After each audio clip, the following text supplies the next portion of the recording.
नमस्कार, good luck today देख रहे हैं आप। आपके साथ मैं हूं सुनीता राय शर्मा और हमारे साथ मौजूद हैं पंडित शैलेंद्र पांडे। पंडित जी, स्वागत है आपका। नमस्कार। तो सावन का महीना चल रहा है और सावन के महीने में हमारे यहाँ रीति रिवाज ये है कि बेटियाँ अपने मायके जाती हैं, अपने माँ बाप के घर जाती हैं। तो इसका महत्व क्या है और कैसे आप कुछ उपाय करके जब आपकी बेटी आपके घर आए या आप अपने माता पिता के यहाँ जाएं, तो कुछ उपाय कैसे आपके मायके को चमका सकते हैं, उनकी किस्मत को चमका सकते हैं और धन संपदा से परिपूर्ण रख सकते हैं, इसी पर आज हम बात करेंगे। लेकिन शो की शुरुआत गुड लक मंत्र के साथ।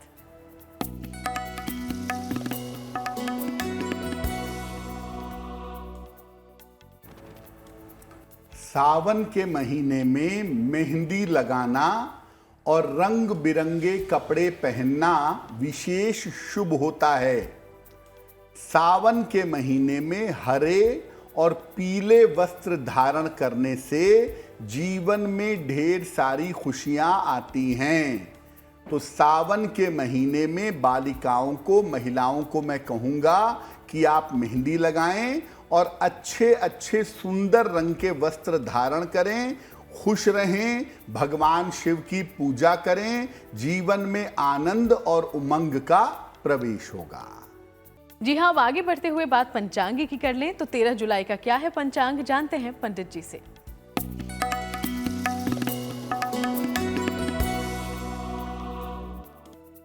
दिनांक 13 जुलाई 2023, दिन बृहस्पतिवार, तिथि है श्रावण कृष्ण पक्ष की एकादशी तिथि, शाम को 6:24 तक। नक्षत्र है कृत्तिका नक्षत्र, रात के 8:52 तक। चंद्रमा वृषभ राशि में संचरण कर रहे हैं। राहु काल का समय दोपहर 1:30 से लगभग 3 बजे तक। दक्षिण दिशा की तरफ यात्रा करने की मनाही है, लेकिन अगर यात्रा करना जरूरी है, मजबूरी है, तो जरा सी पीली सरसों खाकर और भगवान का स्मरण करके यात्रा करेंगे तो मुश्किलों से बचे रहेंगे।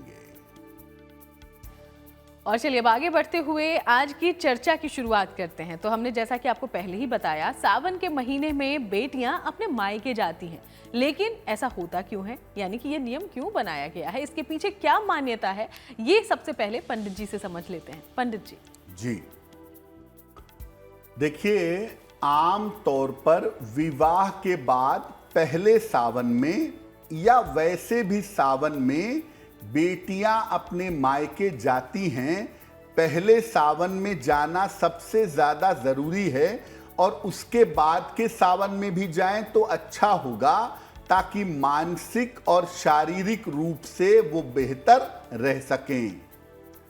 सावन में बेटियों का मायके जाना एक विशेष परंपरा है, जिसका निर्वहन करने से, जिसको निभाने से बेटियों के मायके और ससुराल दोनों की स्थितियां बेहतर रहती हैं। और कभी कभी ऐसा होता है कि बेटियों का भाग्य सारे घर के भाग्य को नियंत्रित करता है, और जैसे ही बेटियों की विदाई होती है, घर की स्थिति खराब हो जाती है। बहुत सारे परिवारों में ऐसा देखा गया है कि बेटी की विदाई के बाद घर की आर्थिक स्थिति बिगड़ जाती है।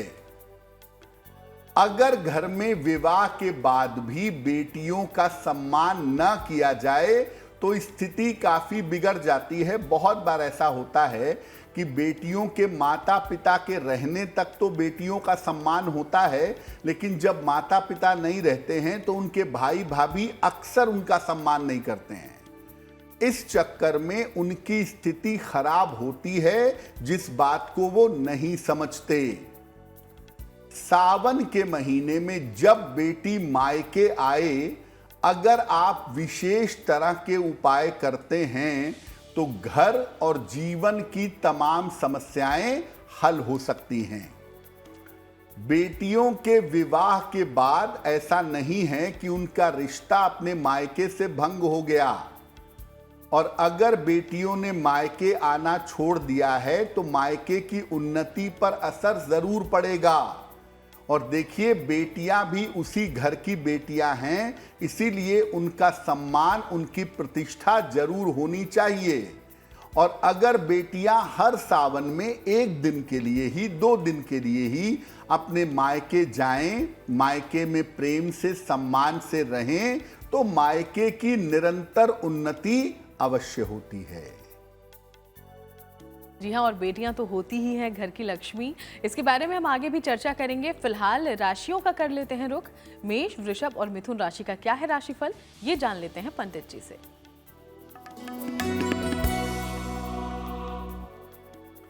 मेष राशि, धन लाभ के उत्तम योग आपके लिए बन रहे हैं। स्वास्थ्य में सुधार के योग हैं। संतान पक्ष की उन्नति होती दिखाई दे रही है। किसी निर्धन व्यक्ति को अगर धन का दान कर दें तो आपका दिन और भी ज्यादा बेहतर होगा। शुभ रंग होगा पीला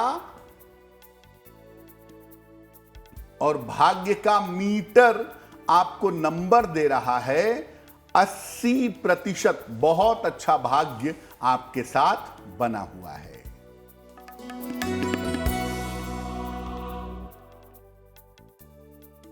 वृषभ राशि, करियर में सफलता के योग बन रहे हैं। मानसिक चिंताएं आपकी समाप्त होंगी। परिवार में शुभ और मंगल कार्य इस समय होगा। खाने पीने की वस्तु का अगर आप दान कर दें तो आपका दिन और भी ज्यादा बेहतर होगा। शुभ रंग होगा नीला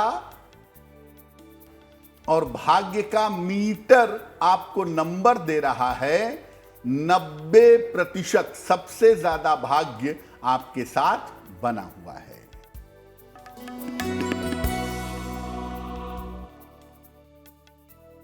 मिथुन राशि, मानसिक चिंता हो सकती है।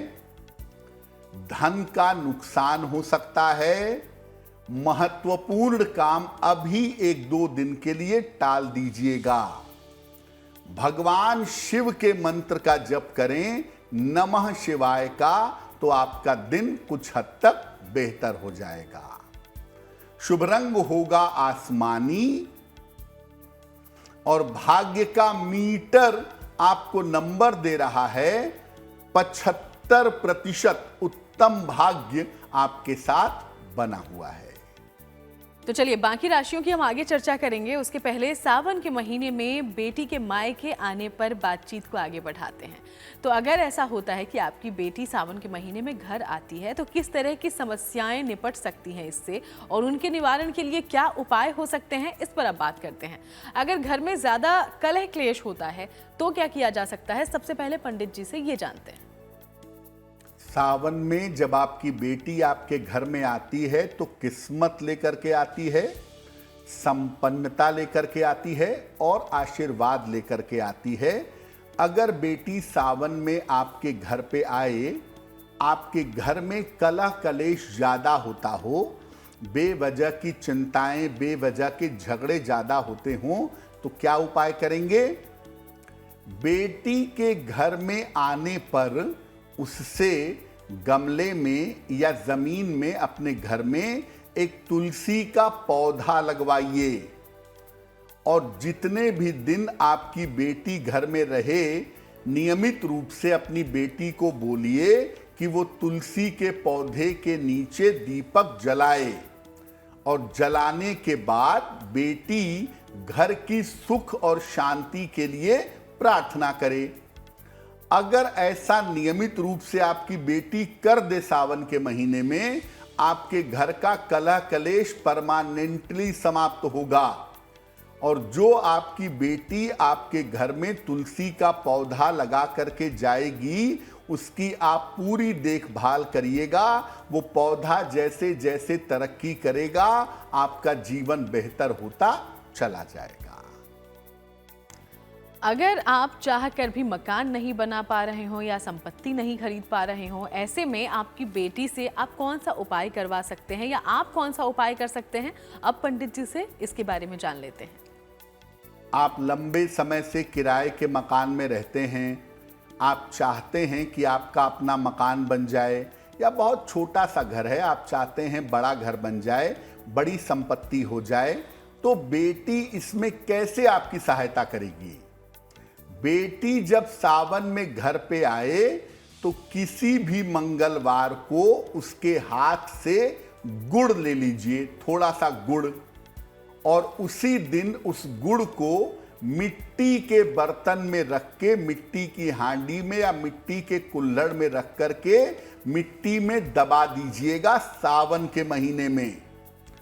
अगर ये उपाय आप सावन के महीने में एक बार कर लेते हैं तो जल्दी ही मकान की और संपत्ति की इच्छा आपकी पूरी हो जाएगी। यानी बेटी जो आपको गुड़ देगी उसे मिट्टी के बर्तन में रखकर मिट्टी में दबाना है। बेटी के द्वारा दिया गया गुड़ आपकी कामना पूरी कर देगा। अगले सावन के पहले पहले आपको संपत्ति का लाभ निश्चित रूप से अवश्य ही हो जाएगा। जी हाँ, और भी कई तरह की समस्याओं का निवारण हो सकता है अगर बेटी मायके आती है सावन के महीने में। इस पर आगे हम बात करेंगे। फिलहाल कर्क, सिंह और कन्या राशि का क्या है राशिफल, ये जान लेंगे पंडित जी से।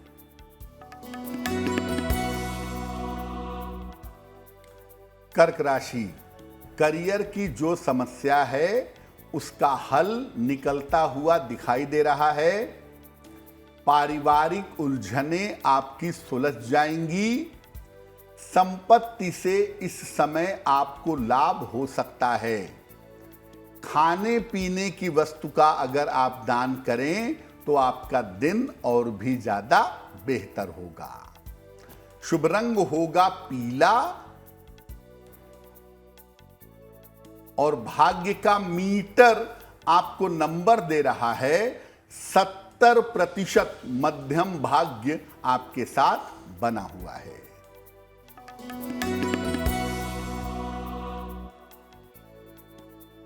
सिंह राशि, धन लाभ के योग बन रहे हैं। स्वास्थ्य आपका अच्छा बना रहेगा। पारिवारिक समस्याएं आपकी हल होंगी। किसी निर्धन व्यक्ति को अगर धन का दान कर दें तो आपका दिन और भी ज्यादा बेहतर होगा। शुभ रंग होगा लाल और भाग्य का मीटर आपको नंबर दे रहा है 75%। उत्तम भाग्य आपके साथ बना हुआ है।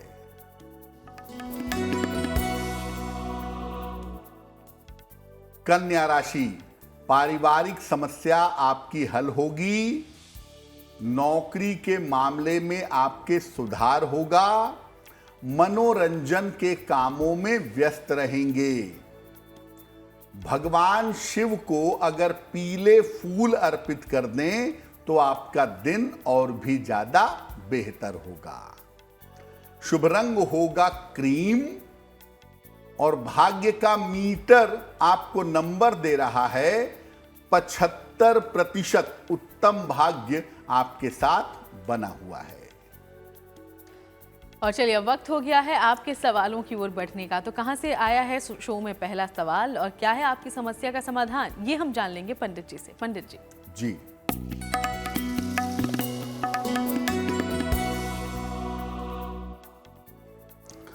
आज का पहला सवाल नेहा खट्टर जी ने हमें लिखा है। दुबई से लिखती हैं ये। इनकी जन्म की तारीख है 6 जुलाई 1986, 12:30 दोपहर में। जन्म स्थान है दिल्ली। मेल लिखती हैं दुबई से। ये लिख रही हैं कि मेरी प्रेगनेंसी कब शुरू होगी, मैं गर्भ धारण कब कर पाऊंगी और क्या भविष्य में मेरी लॉटरी निकल सकती है या नहीं। नेहा, आपकी कुंडली में मेडिकल की समस्याएं बहुत साफ दिखाई देती हैं।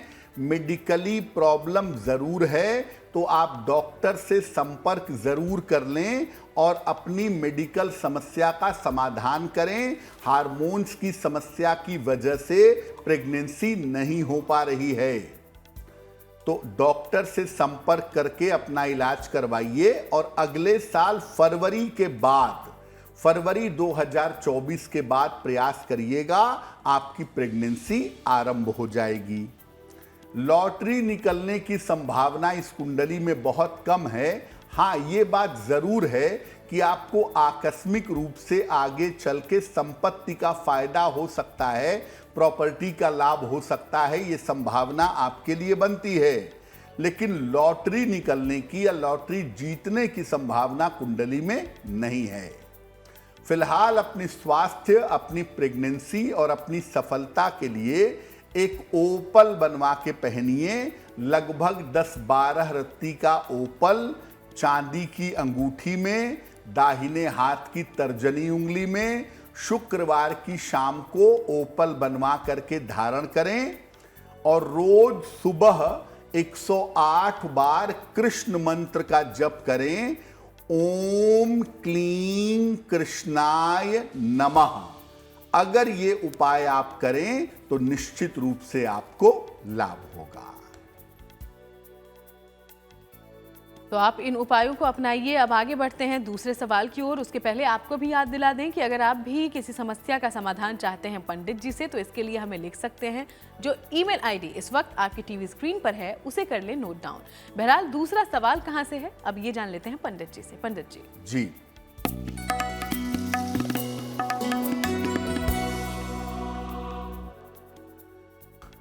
आज का दूसरा प्रश्न सपना कुमारी ने हमें बंगलौर से लिखा है। 11 मई 1987 का जन्म है। 5:11 सवेरे जन्म स्थान है हैदराबाद। ये पूछ रही हैं मेरा विवाह कब होगा, कैसा होगा, स्वास्थ्य में मेरे समस्याएं रहती हैं, समस्याएं कब दूर होंगी। सपना, आपकी कुंडली बनती है मेष लग्न की और आपकी राशि बनती है कन्या। आपकी कुंडली के हिसाब से विवाह का समय अगले वर्ष दिखाई दे रहा है। अप्रैल 2024 के बाद अगले साल के मध्य में जून जुलाई के आसपास आपके विवाह होने की संभावना बनती है। जहां तक स्वास्थ्य की बात है, डाइजेशन का, लिवर का और सर्दी जुकाम की समस्याओं का बहुत ध्यान रखिएगा क्योंकि यहां पर दिक्कत होने की संभावना कुंडली में ज्यादा है। अपने स्वास्थ्य और अपने विवाह के लिए आप एक माणिक्य बनवा के पहन लीजिए। लगभग 6 से 8 रत्ती का माणिक्य तांबे या सोने की अंगूठी में, दाहिने हाथ की अनामिका अंगुली में, रविवार की प्रातः माणिक्य पहनने से आपको लाभ होगा। तो एक आप माणिक्य बनवा के पहन लें और दूसरा सुबह शाम दोनों समय 108 बार नमः शिवाय का जप करें तो आपके लिए बहुत अच्छा रहेगा। और चलिए एक बार फिर से शो में चर्चा की हम शुरुआत करते हैं। आज हम बात कर रहे हैं कि कैसे सावन के महीने में आपकी बेटी जब मायके आती है तो मायके की भी तरक्की हो सकती है और आपकी बेटी को भी खुशियां मिल सकती हैं। तो अलग अलग समस्याओं का निवारण हम पंडित जी से जान रहे हैं। अगर आपके घर में सब कुछ ठीक है, सब कुछ है, लेकिन इसके बावजूद कर्जे बढ़ते जा रहे हों तो जब बेटी सावन में आए तो क्या किया जा सकता है, अब ये जानते हैं पंडित जी से। अगर आपके घर में कर्जे बहुत हैं, कर्जों से पूरा घर परेशान है, कर्ज से छुटकारा नहीं मिल पा रहा है, आपकी बेटी स्वयं लक्ष्मी स्वरूपा है, सावन में आपके घर में आएगी, आपको कर्ज से मुक्ति मिलेगी। कैसे? बेटी जब भी सावन में घर पर आए, किसी भी बुधवार को एक विशेष उपाय करिए। बेटी के हाथ से एक सुपारी ले लें, पूरी सुपारी। सुपारी में रक्षा सूत्र चारों तरफ से लपेटा हुआ होना चाहिए। उस सुपारी को पूजा के स्थान पर बेटी से लेने के बाद पूजा के स्थान पर पीले कपड़े में रख दीजिएगा। अगले सावन तक ये आपके पूजा स्थान पर रखा रहेगा। अगर आप इस सावन में उपाय करते हैं तो आपके कर्जे उतरने शुरू हो जाएंगे और साल भर के अंदर आपको काफी हद तक कर्जों से छुटकारा मिल जाएगा। अब अगर आपके घर में धन की कोई समस्या है, यानी कि आर्थिक स्थिति अच्छी नहीं है, लगातार खराब होती जा रही है, तो इसमें क्या किया जा सकता है? अब करते हैं इसकी बात पंडित जी। अगर आपकी आर्थिक स्थिति बेहतर नहीं है, धन को लेकर के बहुत दिक्कतें हैं, तो बेटी जब सावन में मायके आए तो वो ऐसा जरूर कर सकती है आपके लिए कि आपकी आर्थिक स्थिति बेहतर हो जाए। बेटी के घर आने के बाद सावन में किसी भी सोमवार को प्रातः काल एक उपाय करिए। बेटी को संपूर्ण श्रृंगार में बैठाइए, उसके सामने अपनी पत्नी के साथ स्वयं बैठिए। बेटी के हाथ से एक गुलाबी कपड़े में थोड़ा सा अक्षत और एक चांदी का सिक्का ले लीजिए। बेटी अपने पैसे से गुलाबी कपड़े, अक्षत और चांदी का सिक्का खरीदेगी और गुलाबी कपड़े में रख करके अक्षत और चांदी का सिक्का आपको दे देगी।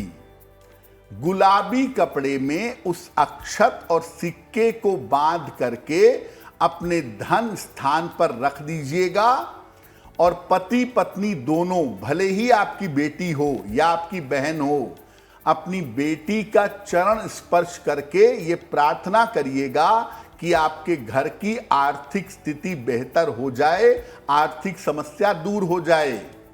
तो आपकी बेटी के चरणों की कृपा से आपके घर की आर्थिक स्थिति बेहतर होनी शुरू हो जाएगी। और चलिए अब आगे बढ़ते हुए बात करते हैं तुला, वृश्चिक और धनु राशि की और जानते हैं उनका राशिफल। पंडित जी। तुला राशि, स्वास्थ्य के मामले में किसी तरह की लापरवाही मत करिएगा। पारिवारिक मामलों में शांति रखिएगा। इस समय आपको अपयश मिल सकता है, सतर्क हो जाएं। भगवान शिव के मंत्र का अगर जप कर लें, नमः शिवाय का, तो आपके लिए बहुत अच्छा होगा। शुभ रंग होगा हरा और भाग्य का मीटर आपको नंबर दे रहा है 60%। मेहनत ज्यादा होगी, भाग्य थोड़ा कम रहेगा।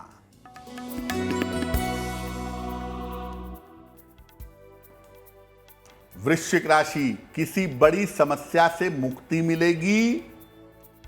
धन लाभ के योग बन रहे हैं। संपत्ति का लाभ इस समय आपको हो सकता है।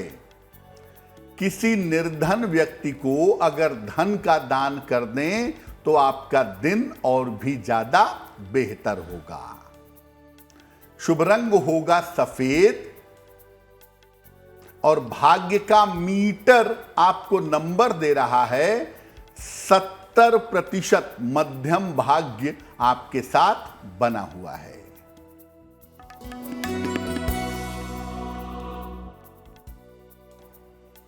धनु राशि, स्वास्थ्य में आपके सुधार होगा। धन लाभ के योग आपके लिए बन रहे हैं। करियर में इस समय कोई परिवर्तन हो सकता है। खाने की वस्तु का अगर आप दान कर दें तो आपका दिन और भी ज्यादा बेहतर होगा। शुभ रंग होगा लाल और भाग्य का मीटर आपको नंबर दे रहा है 65%। जितनी मेहनत करेंगे उतना ही आपको लाभ होगा। और पंडित जी, हम इस विषय की बात कर रहे हैं लगातार, लेकिन 13 जुलाई को देखिए कामिका एकादशी भी है, तो इसकी महिमा पर भी जरा हम बात कर लें।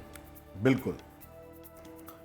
देखिए, श्रावण कृष्ण पक्ष की एकादशी को कामिका एकादशी कहा जाता है। इस दिन भगवान विष्णु की पूजा की जाती है। अब देखिए, सावन का पवित्र महीना भगवान शिव का महीना और कामिका एकादशी पर भगवान विष्णु या भगवान कृष्ण की पूजा होती है। बड़ा सुंदर अवसर होता है। श्रावण महीने में भगवान विष्णु की पूजा अत्यंत फलदायी होती है, अत्यंत लाभकारी होती है।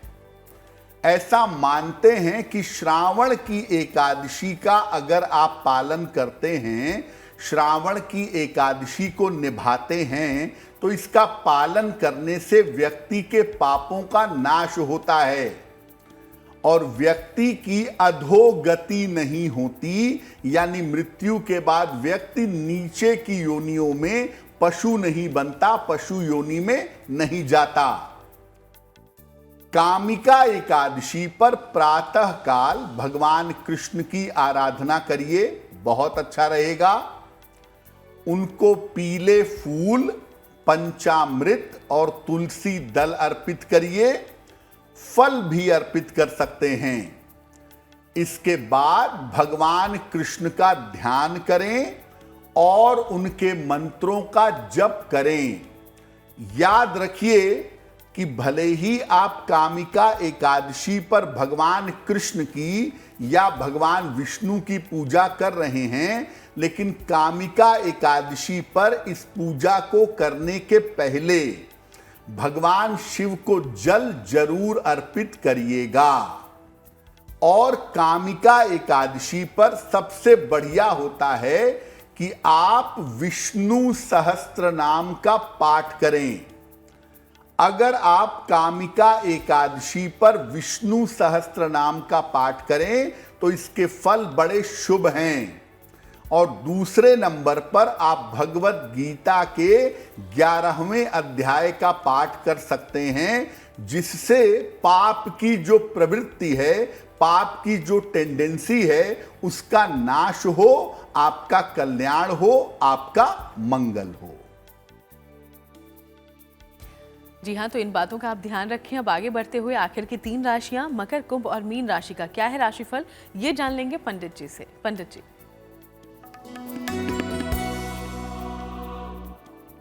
मकर राशि, धन लाभ के योग बन रहे हैं आपके लिए, पैसों की प्राप्ति होगी, नया काम इस समय आपका शुरू हो सकता है, संपत्ति लाभ के योग भी आपके लिए बन रहे हैं। किसी निर्धन व्यक्ति को अगर धन का दान कर दें तो आपका दिन और भी ज्यादा बेहतर होगा।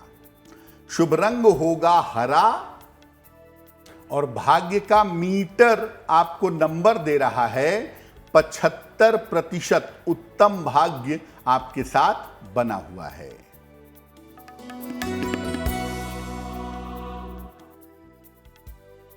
कुंभ राशि, स्वास्थ्य का अपने बहुत ध्यान रखें, बेवजह की चिंता हो सकती है, करियर में किसी तरह की लापरवाही ना करें।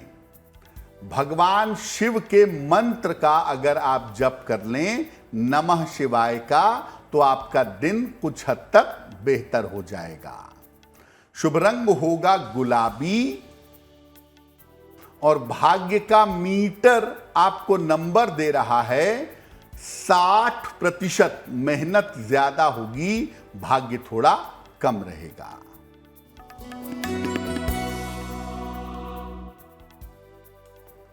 मीन राशि, रुके हुए तमाम काम आपके पूरे होंगे, धन प्राप्ति में आपको सफलता मिलेगी, पारिवारिक जिम्मेदारियां इस समय पूरी कर पाएंगे। खाने पीने की वस्तु का अगर दान करें तो आपका दिन और भी ज्यादा बेहतर होगा। शुभ रंग होगा नारंगी और भाग्य का मीटर आपको नंबर दे रहा है 70%। मध्यम भाग्य आपके साथ बना हुआ है। और चलिए अब आगे बढ़ते हुए आज के तीसरे सवाल का हम रुख कर लेते हैं। तो कहां से पहुंचा है ये तीसरा सवाल, ये अब जानेंगे पंडित जी से। पंडित जी। जी,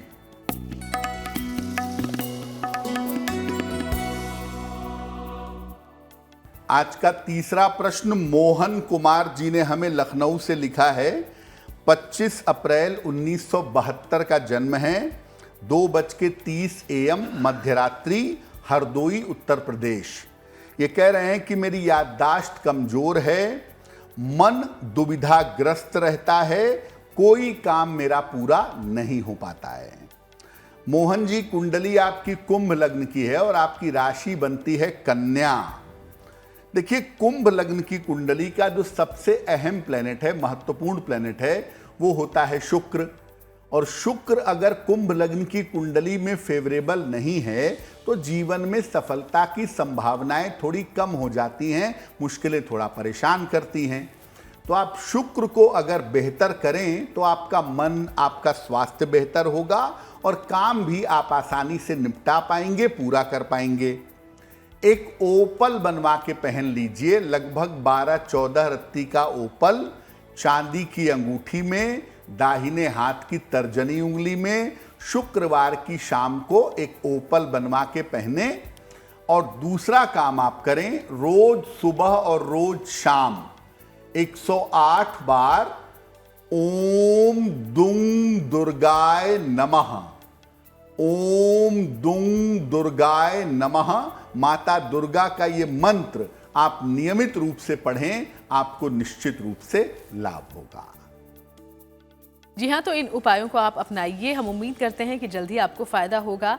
अब आखिरी सवाल की ओर बढ़ें उसके पहले आपको याद दिला दें कि अगर आपके जीवन में भी कोई परेशानी है, कोई समस्या है जिसका हल आप चाहते हैं पंडित जी से, तो इसके लिए हमें लिख भेजें। हमारी ईमेल आईडी आपकी टीवी स्क्रीन पर इस वक्त फ्लैश हो रही है। और अब आखिरी सवाल का कर लेते हैं रुख। पंडित जी, कहाँ से आया है सवाल? जी,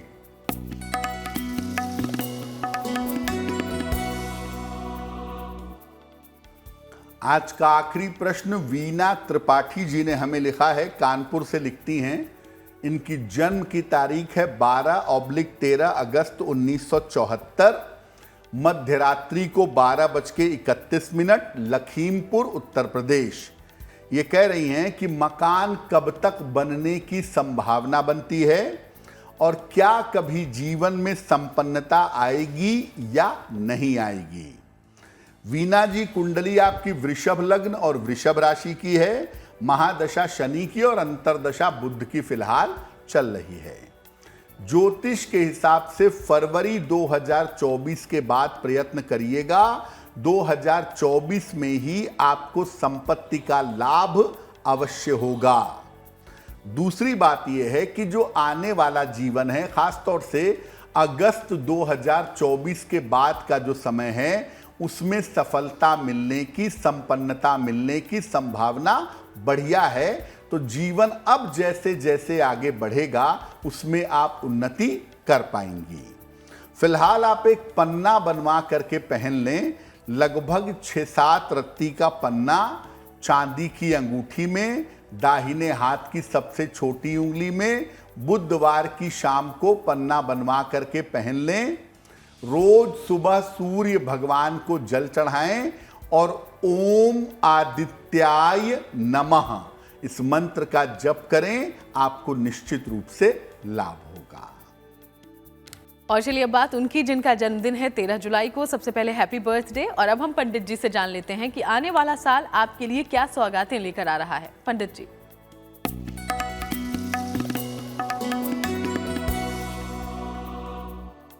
जिन लोगों का जन्मदिन 13 जुलाई को है, उन्हें हम सबकी तरफ से जन्मदिन की हार्दिक शुभकामनाएं।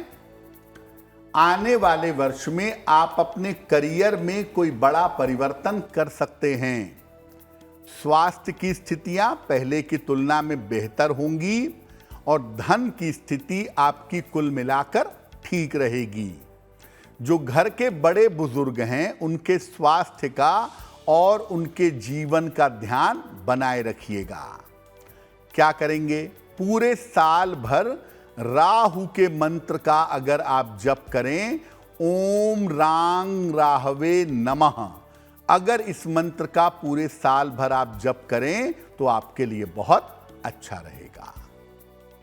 और अब बारी है जिज्ञासा की। जिज्ञासा में सवाल ये कि घर में जो हम पूजा घर रखते हैं या पूजा का जो स्थान होता है उस पर कई लोग मूर्तियां रखते हैं, लेकिन ये मूर्ति कितनी बड़ी हो सकती है, क्योंकि इसको लेकर कई तरह की बातें कही जाती हैं पंडित जी। घर के पूजा स्थान पर आप मूर्तियां बिल्कुल स्थापित कर सकते हैं, लेकिन वो कितनी बड़ी हों ये समझना जरूरी है।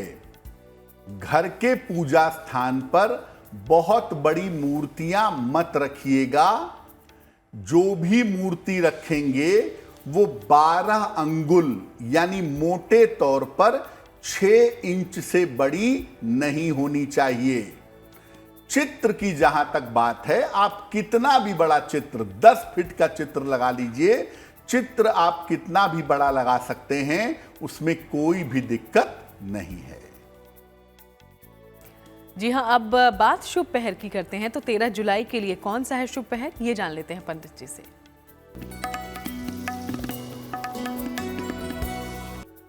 बात शुभ पहर की करते हैं। दिनांक 13 जुलाई 2023, दिन बृहस्पतिवार।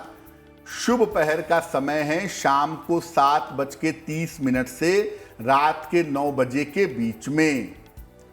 इस समय में भगवान कृष्ण को तुलसी दल यानी तुलसी के 2 पत्ते अर्पित करिए। आपकी जो आर्थिक समस्याएं हैं, आपकी जो फाइनेंशियल प्रॉब्लम है, वो समाप्त होंगी। लेकिन करेंगे शुभ पहर में ही। 13 जुलाई बृहस्पतिवार शाम को 7:30 से रात के 9 बजे के बीच में। और अब बात आज की गुड लक राशि की करेंगे, और आज की गुड लक राशि है मीन। मीन राशि के बारे में क्या खास बता रहे हैं पंडित जी, जानते हैं।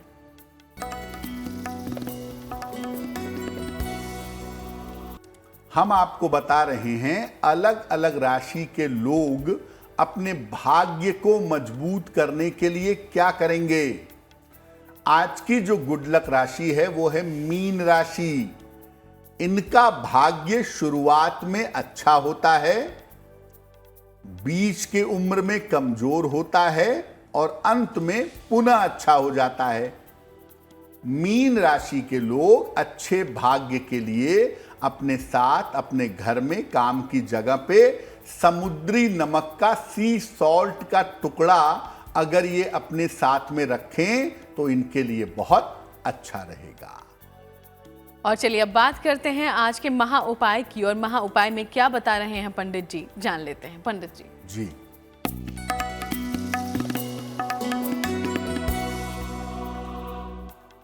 माता पिता बहुत सारे इसलिए परेशान होते हैं क्योंकि उनकी संतान नशे की शिकार है, नशा करती है। अगर आपके संतान को नशे की आदत हो तो कैसे संतान को बचाएं।